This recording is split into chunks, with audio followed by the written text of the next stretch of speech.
விவரிக்க முடியாத சக்தியை கொண்ட சிதம்பரம் தலத்துல மற்ற பஞ்சபூத தலங்களைப் போல லிங்க வடிவத்துல இல்லாம நாட்டிய சாஸ்திரத்தின் அதிபதியாக நடராஜ ஸ்வரூபத்தில் இருப்பார் சிவபெருமான். மனிதர்கள் விடுற மூச்சுடைய எண்ணிக்கை, உடம்புல இருக்கிற நாடிகள், துவாரங்கள், இதனுடைய அடிப்படையில தான் இந்த கோயிலுடைய வடிவமைப்பு இருக்கும்.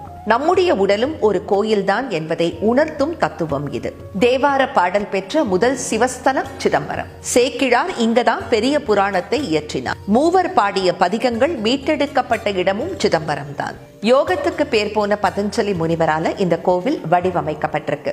திருக்கோயில் தீபாராதனையின் போது திரை விலக்கப்பட்டு ஒரு வெற்றிடம் காட்டப்படும். அங்க தங்கத்தால் செய்த வில்வ மாலை மட்டும் இருக்கும். இதன் ரகசியம் இங்கே இறைவன் ஆகாய ஸ்வரூபத்தில் இருக்கிறார் என்பதே.